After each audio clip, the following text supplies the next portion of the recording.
this series of videos that I'm going to put together, we're going to have a look at some planning for your prepping, rather than just doing things blindly.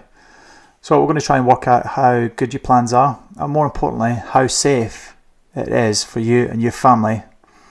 So I'm going to help you plan your prepping and then prep your plan. So the first thing that we're going to look at then for your prepping is that initial plan as to where you're starting from and where you want to get to. So for that, the first very important thing you need to do is establish the objective of your prepping. There's got to be an end result to it. If there isn't, you're just doing it for fun. There's no real point in doing it. So what we need to do is establish that objective. So what we're going to do is we call it Think Smart. So this is using SMART goals, and I know a lot of people have used these before, but it's worth re-emphasising and just going over this so that people, when you're doing this, you actually get a proper objective that's worthwhile and you can actually do something with. So SMART stands for, well, the S does anyway, it stands for specific. So you have to have a clear end result. If you don't, then you're just doing stuff for the sake of doing it. You're not actually going to achieve anything. So it's really important that you have something that is specific. So if you say things like in the future or in a year, that's not really that specific. If you said Christmas Day 2020, then that is very specific. Other things like have enough food to see out a storm and its aftermath. That's too wishy-washy again. So you need something like have enough food to last an immediate family 90 days with no outside support. And I hope you can see the difference between that. That's really dialing down into what you're after. Next part is it has to be measurable. There's no point saying something and not being able to measure it. And by that, I mean if you were to tell someone that wasn't part of your planning what you were doing in terms of measurability, that would make sense to them. So we're looking at things like days, pints, calories, miles per hour, feet, minutes, pounds, etc. Something like that you can actually put a value to. If you do have a goal, it has to be achievable. There's no point doing something where you can't achieve it. So this is normally a constraint by time, money, talent, or resources. So if you work an 80-hour week, it's not achievable really to be doing 10 hours a day prepping, because you need to wash, you need to eat, you need to sleep, you need to spend time with family. So it has to be something that is achievable. And tied in with that is it has to be realistic as well. So if we use an 80-hour work week as an example, if you said you wanted to spend 2 hours a day prepping and maybe 6 hours on a weekend, that's realistic and that's achievable. So that'd be good. And then finally, the last part is it has to be time bound. You need an end point, and it has to be something that's very clear and unambiguous. Otherwise, you'll always say tomorrow, tomorrow, tomorrow, and tomorrow never comes. So if you said something like, I want to have my bug out vehicle checklist 100% complete by Christmas Day 2019. There you go. Very clear, very precise. So here's an example of objective then.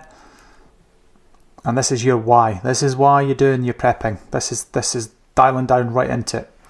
So it'll be something like, I want an immediate family within 12 months to have the hurricane checklist 100% complete and able to safely set out a Cat 4 hurricane and its aftermath without injury, illness or outside help for at least 90 days.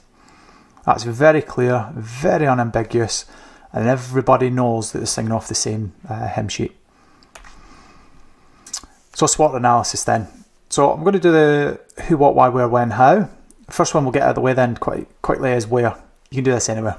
You literally do this sitting in a car. You could do it in a restaurant. You can do it with a whiteboard. You could do it on a computer, your phone, whatever you want.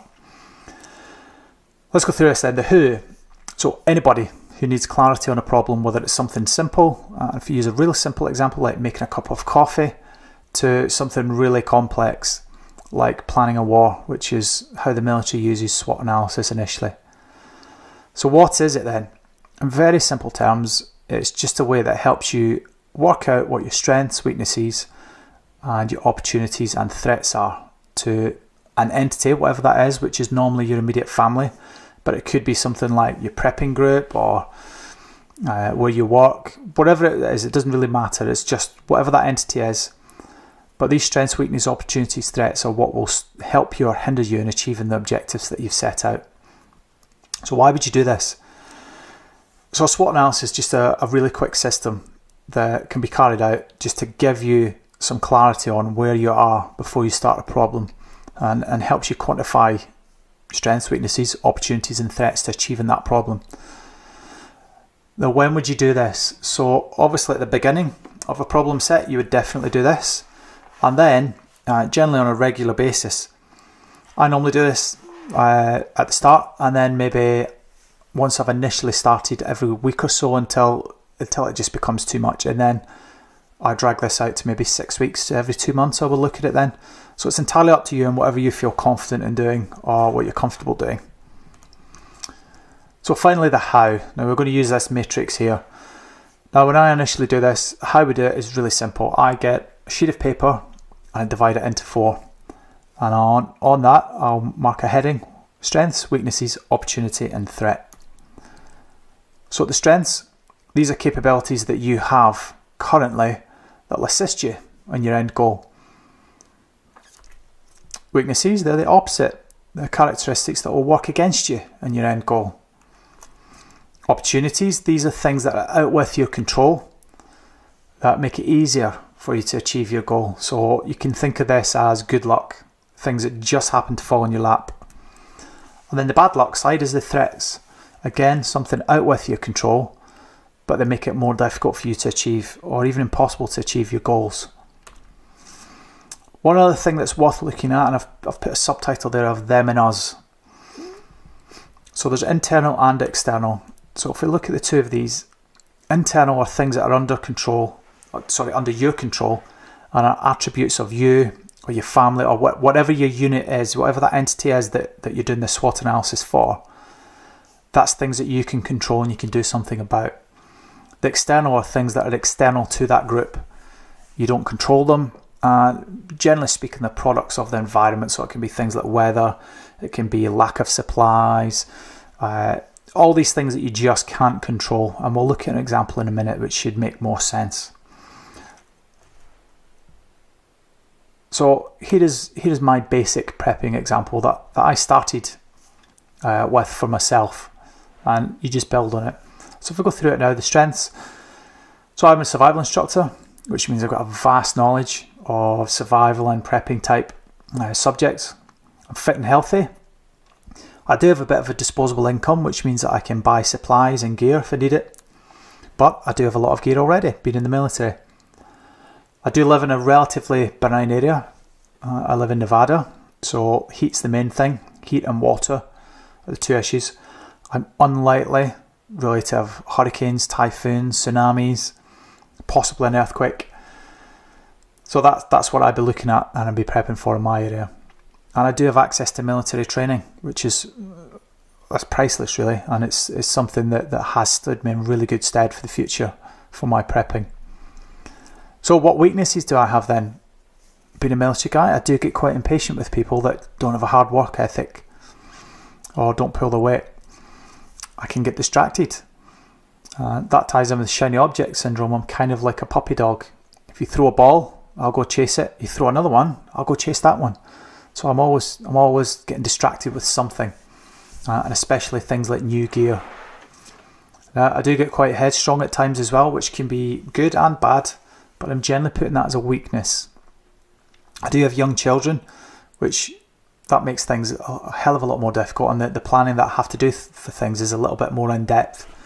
I can't really have a 5-year-old carrying 50 pounds of gear on his back. It's just not feasible. Whereas if I had a teenage child who was 16, 17, then I'd be laughing. So that's something that's going to go against me.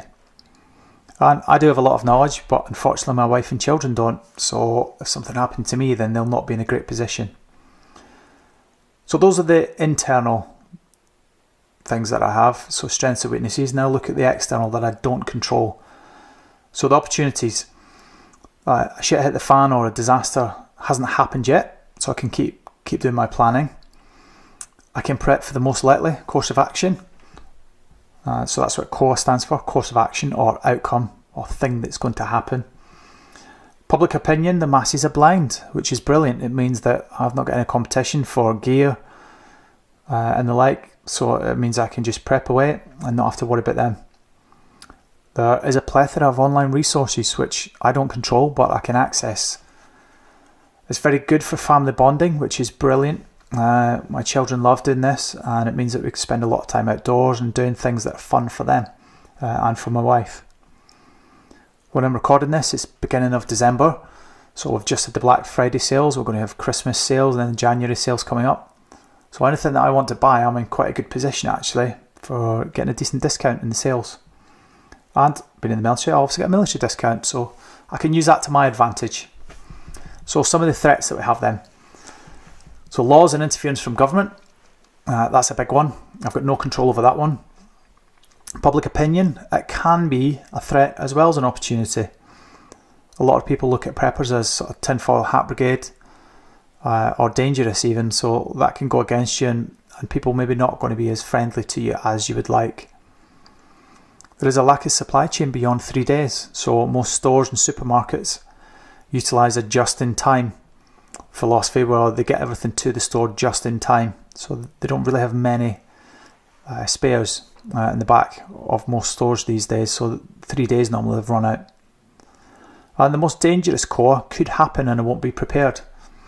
So the most dangerous and most likely I'll touch on in a second, and I'll explain that a bit more. And more than one event could occur concurrently. So if you think of somewhere like California that's just recently had the wildfires, it's in an earthquake zone, so they could have an earthquake. That earthquake could also trigger a tsunami. You imagine a triple whammy of that at the same time. It's not going to be a great place to be. And you can't really prep for that. I'd been in the military, I could get deployed, which would mean my wife and children be on their own to deal with whatever it is. So let's look at another example, and this is just for a hurricane SWOT analysis, and it is generic. This doesn't relate to me or my situation. It's just to give you an idea of the kind of things that you could put in there. There's a bit of everything. So just a reminder, strengths, weaknesses, those are internal to you and your organisation or entity, such as your family. The opportunities and threats you can't really do much about because those are out with your control and they're external. So please have a go at this. Just get a sheet of paper out and do it.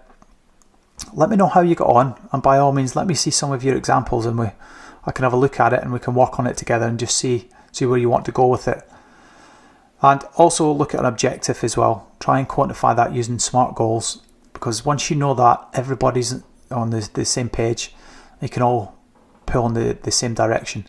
So by all means let me know how you get on. Have a look, post the examples if you want. Please put some information in the comments below if you've got some other way that you'd like to do this, or you're coming up against any problems or anything that you've found that actually helps you do this. That'd be really appreciated, and then everybody will learn. So thanks for listening. Please like and subscribe and leave some comments below, and we'll see you for the next video fairly shortly.